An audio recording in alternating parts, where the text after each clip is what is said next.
Assalamualaikum warahmatullahi wabarakatuh.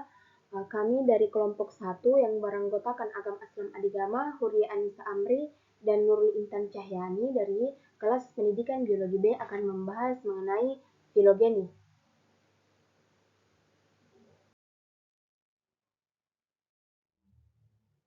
Jadi, selanjutnya itu ada pohon filogenetik yang dibuat berdasarkan tabel sebelumnya, berdasarkan 5 karakter yang kemudian di sini merupakan nenek moyang dari seluruh spesies yang ada di sini.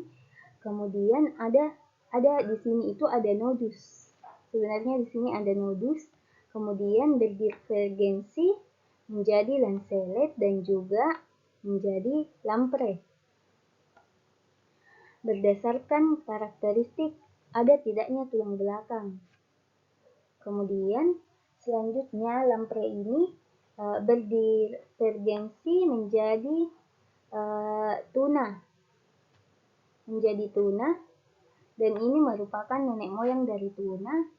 Ini merupakan spesies yang tidak disebutkan.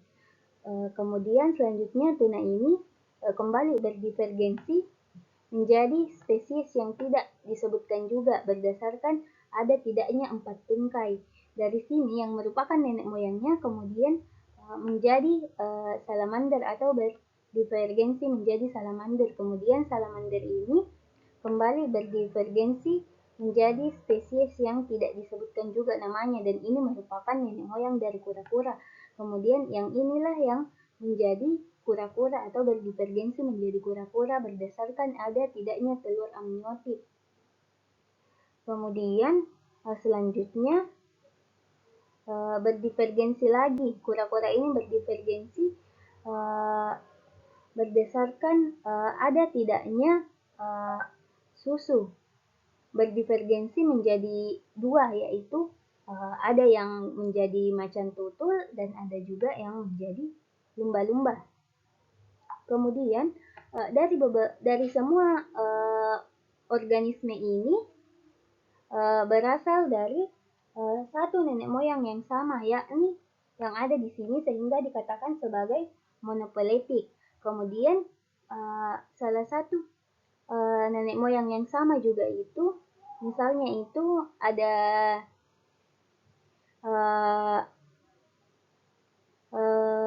macan tutul dan juga lumba-lumba.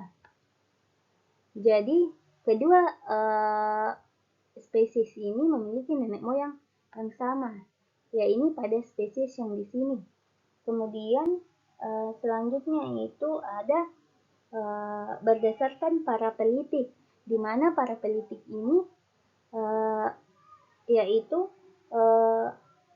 dengan nenek moyang yang sama. Misalnya ini dimulai dari salamander sampai dengan macan tutul. Jadi secara parapeletik itu yang sama nenek moyangnya itu ada salamander, kura-kura, macan tutul.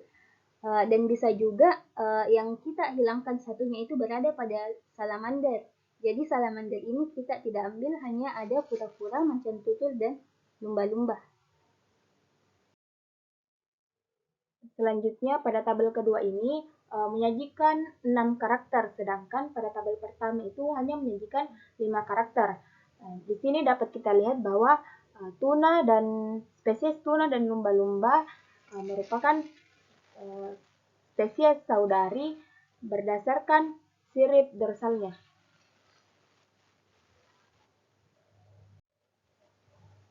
Kemudian dapat kita lihat bahwa lancet di sini merupakan outgroup berdasarkan tulang belakangnya.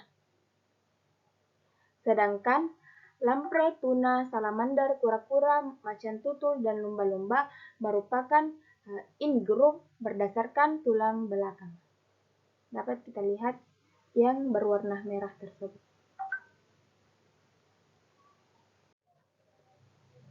Selanjutnya pada karakter rahang berengsel, lancet dan lampre merupakan outgroup dari karakter tersebut, sedangkan salamander, kura-kura, macan tutul, dan lumba-lumba in-group dari karakter tersebut. Selanjutnya pada karakter 4 tungkai, Lancetes, Lamprey, dan Tuna merupakan outgroup dari karakter tersebut, sedangkan Salamander, Kura-kura, Macan Tutul, dan Lumba-lumba in-group dari karakter tersebut. Nah, begitu pula pada karakter-karakter selanjutnya berdasarkan spesies-spesies.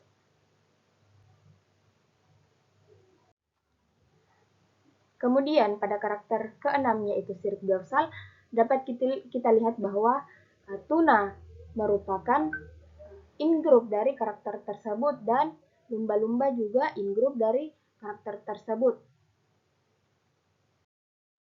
Kemudian pada pohon filogenik yang kedua berdasarkan tabel sebelumnya itu di mana ini merupakan akar dari pohon filogenik. Kemudian di sini ada nodus yang berdivergensi menjadi lancelet. Kemudian lancelet ini berdivergensi kembali menjadi lampre. Menjadi lampre berdasarkan ada tidaknya tulang belakang. Kemudian yang warna biru ini merupakan nenek moyang dari lampre. Kemudian lampre kembali berdivergensi menjadi spesies yang tidak diketahui namanya berdasarkan ada tidaknya rahang berengsel. Kemudian spesies yang tidak diketahui namanya ini berdivergensi menjadi spesies yang tidak diketahui namanya berdasarkan ada tidaknya sirip dorsal kembali berdivergensi menjadi tuna dan juga menjadi lumba-lumba.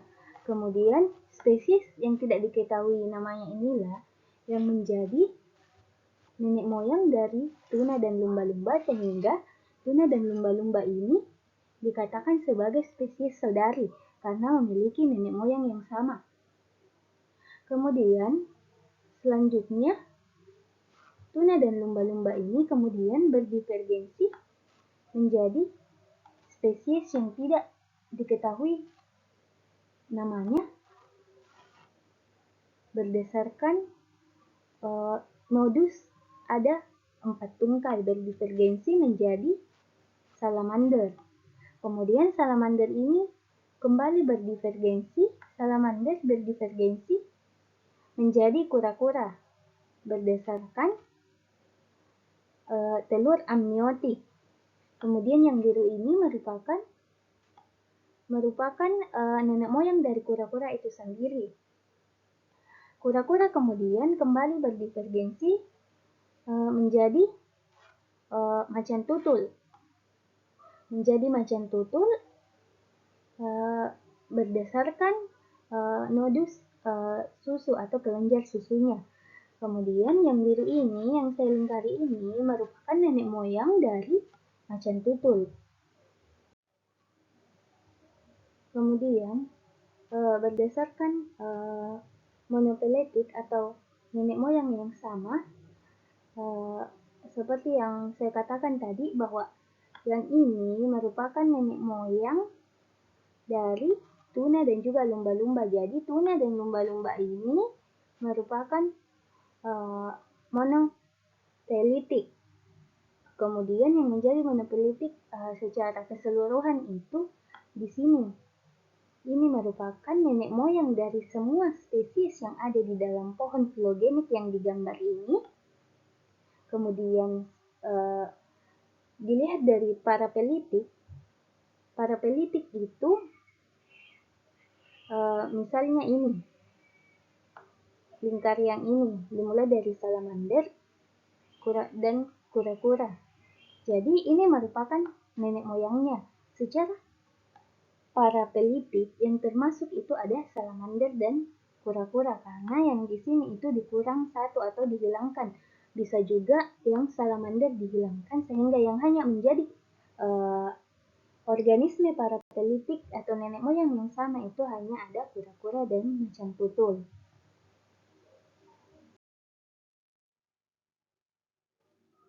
Untuk bagian C, pada pohon 1 itu terdapat 5 faktor evolusioner, dan pada pohon 2 ada 6 buah jenis atau faktor evolusioner. Dan untuk bagian D, pohon yang paling parsimoni, yaitu pohon filogeni yang satu, karena memiliki paling sedikit jumlah kejadian evolusioner pada suatu filogeni tersebut.